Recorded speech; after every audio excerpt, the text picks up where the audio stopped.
Assalamualaikum warahmatullahi wabarakatuh. Bagaimana kabar kalian hari ini? Tetap sehat dan semangat dalam belajar ya. Kali ini kita akan belajar tentang mengasah pribadi yang unggul dengan tata krama, santun dan malu, subbab tata krama. Tata krama merupakan norma-norma pergaulan yang berkaitan dengan kebiasaan dalam bertindak maupun bertutur kata yang berlaku atau disepakati dalam lingkungan pergaulan antar manusia setempat. Norma-norma dalam pergaulan ini menjadi penting untuk dipahami agar terjalin hubungan yang baik dan harmonis di dalam lingkungan pergaulan. Tata krama mengandung nilai-nilai yang berlaku khusus pada daerah tertentu. Oleh karena itu, sangat mungkin tata krama satu daerah akan berbeda dengan daerah yang lain.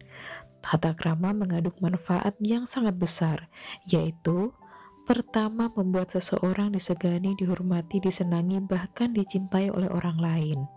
Kedua, menjalin hubungan baik dengan orang lain. Ketiga, meningkatkan kepercayaan diri dalam setiap situasi. Dan yang keempat, menciptakan suasana yang nyaman dalam berbagai situasi, baik itu di lingkungan keluarga, pergaulan, maupun tempat belajar atau bekerja. Secara lebih rinci, tata krama meliputi tata krama dalam berkomunikasi lisan, di media sosial, dalam bersikap, dan dalam berpakaian. Tata krama dalam berkomunikasi lisan. Dalam berhubungan dengan orang lain, hampir pasti melibatkan komunikasi lisan, baik bertatap muka langsung maupun menggunakan alat komunikasi. Berikut ini contoh-contoh tata krama dalam berkomunikasi lisan. Yang pertama, berbahasa yang baik dan sopan, memilih kata-kata dan kalimat yang tepat, dan menghindari kata-kata yang kotor, apalagi menyinggung perasaan lawan bicara. Kedua, ketika berbicara dengan orang yang lebih tua atau yang dituakan, hendaknya menjaga pandangan mata dengan cara agak sedikit ditundukkan. Demikian pula merendahkan volume suara dari lisan kita. Ketiga, di beberapa daerah berlaku ketentuan tidak boleh memposisikan diri lebih tinggi dari lawan bicara. Keempat, memperhatikan dan mengarahkan pandangan kepada lawan bicara dengan sopan. Kelima, tidak mendominasi pembicaraan, menjadi pendengar yang baik dengan memberi kesempatan kepada lawan bicara untuk berbicara. Keenam, tidak memotong pembicaraan lawan bicara. Ketujuh, tidak berbicara sambil berkaca pinggang atau menunjuk-nunjuk ke arah lawan bicara. Kedelapan, ketika dalam posisi bertiga, tidak berbicara dengan bahasa yang tidak dimengerti oleh salah satu orang dari mereka. Tidak boleh berbisik-bisik berdua tanpa memperdulikan teman yang lain.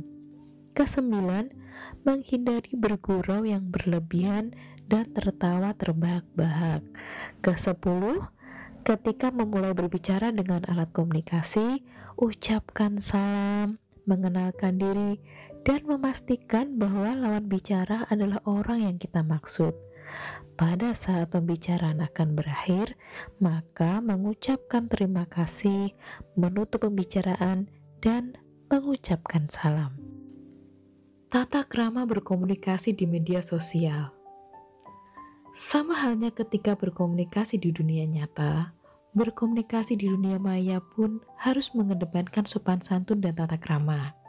Oleh karenanya, pilihlah kata-kata dan kalimat yang baik ketika menggunakan media sosial. Ketika mengunggah gambar atau meme atau sejenisnya, pilihlah gambar atau meme yang baik dan tidak menyinggung perasaan orang lain. Tata krama dalam bersikap. Berikut ini merupakan beberapa contoh bahasa tubuh yang perlu diperhatikan ketika berbicara atau berinteraksi dengan orang lain. Pertama, jangan silangkan kaki dan tangan.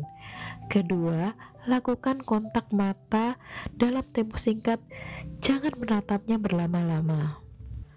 Ketiga, buatlah jarak antara kedua kaki agar menunjukkan bahwa kita dalam keadaan nyaman dan percaya diri. Keempat, Posisikan bahu dalam keadaan santai. Hal ini untuk menunjukkan bahwa kita tidak dalam kondisi tegang. Kelima, mengangguk kecil ketika lawan bicara sedang berbicara.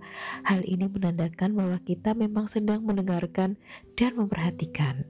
Keenam, tampakkan wajah berseri, tersenyum atau tertawa pada situasi dan kondisi yang tepat. Tata krama dalam berpakaian. Tata krama dalam berpakaian merupakan cara berpakaian yang sesuai dengan aturan yang berlaku di masyarakat. Sebagai seorang muslim, kita tentu harus berpakaian sesuai dengan ketentuan dalam ajaran Islam. Hal ini disebutkan dalam Al-Quran surat Al-A'raf ayat 26. Ya bani Adam qad anzalna alaikum libasan yuwari sawatikum wa risha ولباس التقوى ذلك خير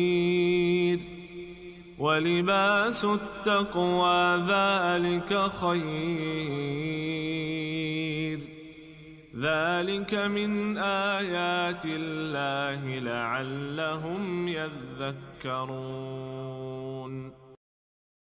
Dengan demikian, tata krama berpakaian dalam ajaran Islam adalah hendaknya menutup aurat dan berhias untuk memperindah diri. Adapun batasan berhias dalam berpakaian hendaklah disesuaikan dengan aturan yang berlaku di masyarakat, sesuai dengan nilai kesopanan, akhlak, atau kebaikan budi pekerti. Nah, sekarang kalian paham kan tentang tata krama, baik tata krama dalam berkomunikasi lisan, tata krama berkomunikasi di media sosial, tata krama dalam bersikap, dan tata krama dalam berpakaian. Sekian, semoga bermanfaat. Bertemu lagi di video berikutnya, masih dalam bab mengasah pribadi yang unggul dengan tata krama, santun dan malu, subbab sikap, santun dan malu.